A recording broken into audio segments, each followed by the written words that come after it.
It's October. Hi everyone, my name is Holly and today I am filming one of my favorite TBR videos every single year. It is time for me to mostly step away from my favorite genre, fantasy, my dearest love, and read some scary books. Now, I know I can read horror any time of the year, but Halloween plus sweater weather plus spooky reads equals happiness. So I'm actually going to start with the horror books first because I am so excited to talk about these, and you guys hear me talk about fantasy all the time, so it's nice to change things up a bit. So the first book I have here is Kill Creek by Scott Thomas. Now, I bought this book couple years ago, maybe the year it came out.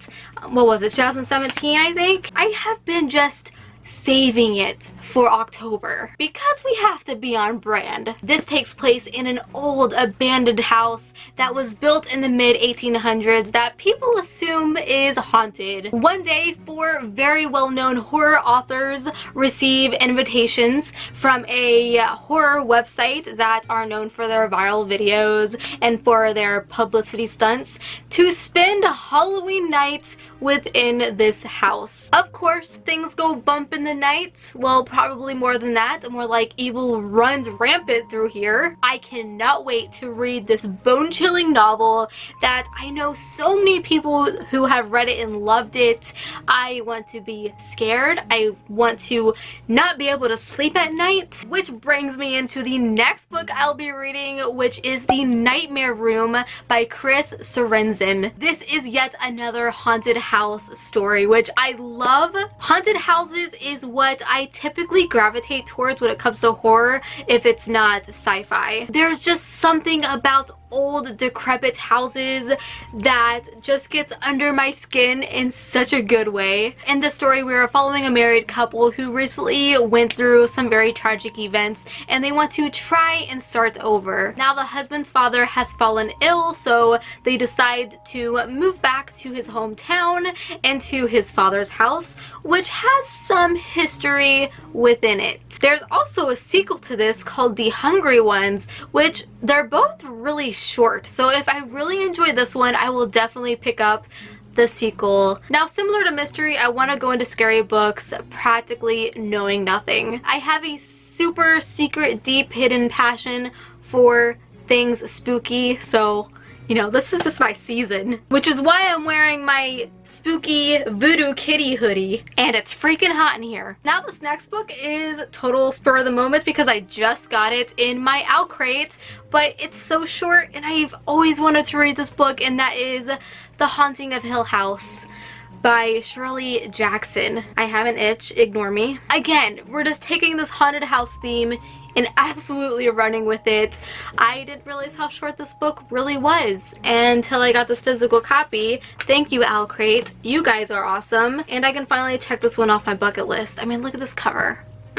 Okay, so now we are going to go into fantasy. So I really want to continue on with my Witcher journey and start The Time of Contempt, which is the fourth book in the Witcher series.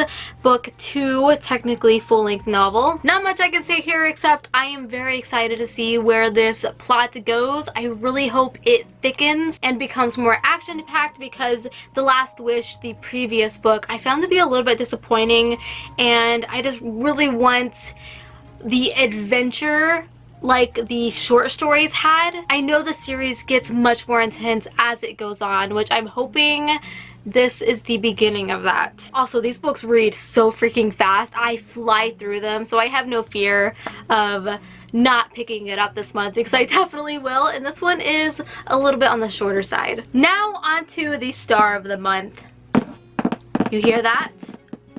Oh yeah. The final book is going to fill a lot of people with a lot of emotions, but I want to finally introduce myself to Brandon Sanderson by reading Mistborn. Applaud, applaud, thank you, thank you. Oh yeah, if you're new here and you didn't realize that I have never read a Brandon Sanderson book, I'll wait for you to pick up your jaw from the floor.